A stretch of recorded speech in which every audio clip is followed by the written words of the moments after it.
Allow me to have the privilege of introducing the bar, Mr. Barak Ahmed is on record for the fourth respondent.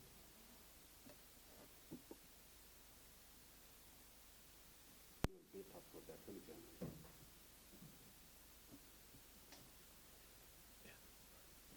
Good afternoon, my lord. As indicated by my learned friend, my name is Gumbo.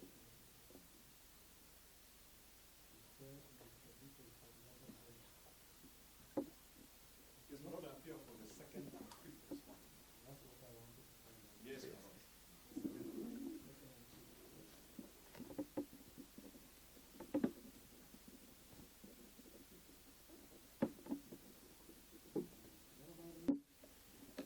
His membership group. Either way, my name is Evan Sugada.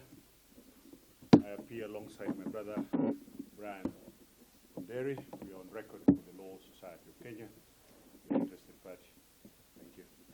I appear alongside my learned friends, Mr. Moses Kipkoge,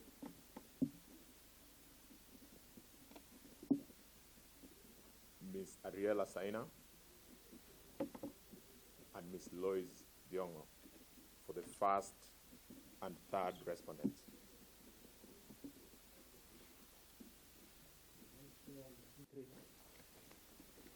We are ready to proceed.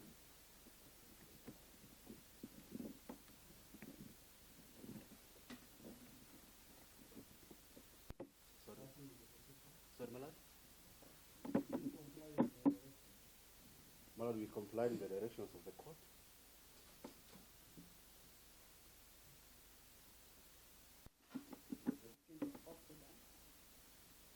Submission and the list of authorities and the digest of authorities dated 1st of November.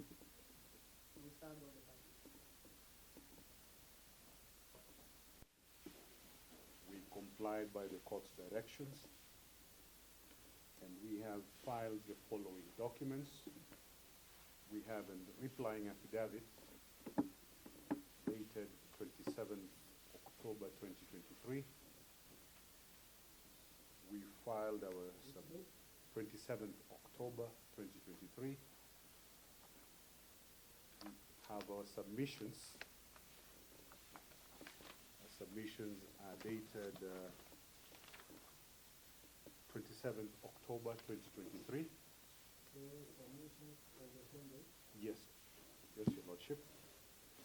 Then we have a list of authorities dated 13th of November 2023. And we have a supplementary list of authorities for which we seek leave to be adopted by a court. It's dated the same day, 13th day of November 2023. My colleagues have not opposed it. It's not introducing anything new. We have served. Outside Kenya for number one, it's for regional or international peace support operations. And then Roman 2, it is for other support operations. So that, my Lord, if you are to construe the Constitution holistically and contextually, it will be absurd to expect the military to assist the National Police Service of Haiti.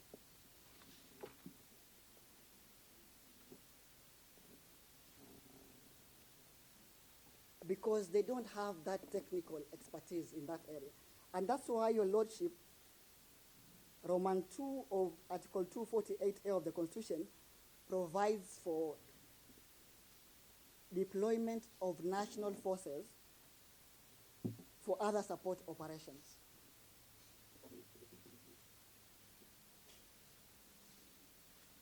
Therefore, my Lord, in our submission, given the nature of the request by the government of Haiti, as per the UN resolution, national forces should therefore be construed to mean, or rather to include, members of the National Police Service, as well as members of the intelligence, and has confirmed that there was indeed a request and no decision has been taken on deployment, as alleged by the petitioners. My Lord, Article 239, sub-Article 6 of the Constitution allows Parliament to enact legislation to provide for the functions organized police service.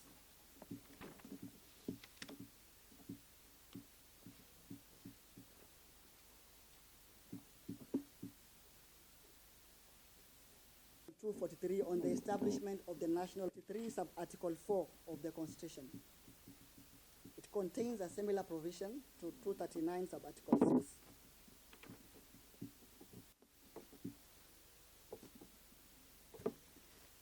Therefore, Your Lordship, the petitioner has not demonstrated how those three provisions of the Constitution of the Law Society of Kenya, Section 171 properly constitutional. Thank you. They have to be read with the Treaty Making and Ratification Act. Thank you. Then, Mr. Gumbo, Mr. Bita, and your able colleague, Mr. Mbarak, you argue that this petition is not right, right? Going by what your colleague, Mr. Midenga, I hope I pronounced it correctly, and Mr. Ogada have argued, you still say the petition is not right? That's one link. Number two, if the petition challenges constitutionality of some law, is that a mandate of the court or the National Assembly? That's tied together with the question of rightness. Thank you. Any one of you can answer. Not that all of you will answer. One of you can answer. Let me go first.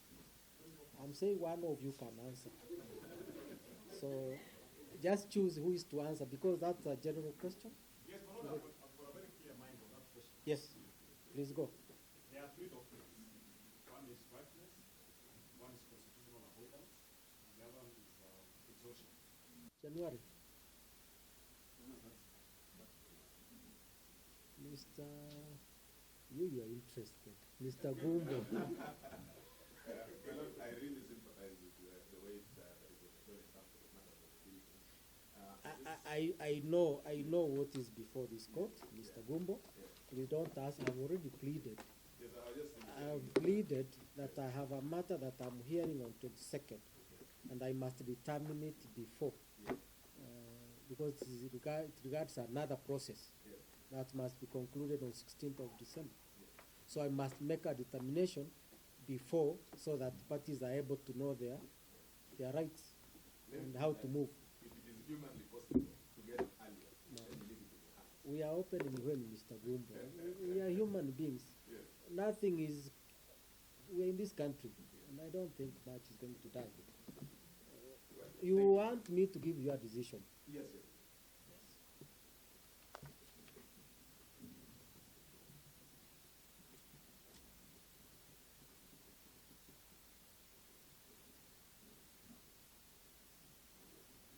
So I'll give my decision on 26th of January. Remember, we are away from 21st. Mr. Gumbo, that's the only time we'll have to go and see our grandparents, for your information. So please bear with me because of what we have to do next week. In the next 2 weeks, we welcome you to hear what the arguments will be. For the substantive ruling or judgment on the 26th of January. I think the judge has been very sympathetic in this matter with a view to trying to finalize it. His orders are still standing. The last order issued when 25th of October, that no deployment until the full determination of this matter. So what Parliament did today was a belligerent act, and if you had the judge even ask them, is there the principle of avoidance, does it apply in Parliament? That's the whole question of sub judice. Of course, all of you have seen the statement, the joint statement from those committee of Parliament. It has gone against the court order.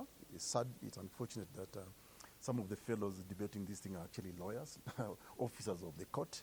Unfortunately, they disregarded that court order. But the court order is still there, and we'll be keen to enforce it should there be an attempted deployment.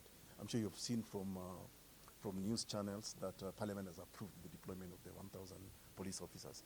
That they have done even when there is an existing court order stopping that deployment until the matter is determined finally. Unless maybe till the hearing and determination of the petition. So there is nothing on the extension of a court order.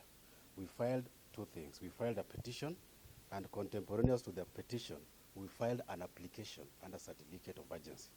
So the court said that because of the urgency of this matter, the orders were confirmed until hearing and determination of the petition, so that we argue the main petition. So as things stand, until 26th of January 2024, the orders are in force. In case there is any decision that has been made by anybody, and we don't want to go to the merit, it will be on the violation of those orders. Okay? Yeah, so there's no cause for alarm. We still have the petition intact and the orders intact. We'll know the next trajectory of the matter when we come back for the judgment. Well, ignored valid court orders and participated in the acts of belligerence in Parliament today. It is quite sad and unfortunate. Some of them are lawyers.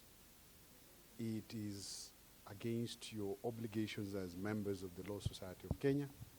It is against the Constitution and the rule of law. Once a judge has declared and decreed that no action should be taken towards deployment till the final determination of the petition, it's marks of heightened arrogance for the politicians to think that the Constitution and the law are pieces of paper. We are here to remind them as the Law Society of Kenya that the Constitution was obtained through painstaking efforts of the people of Kenya.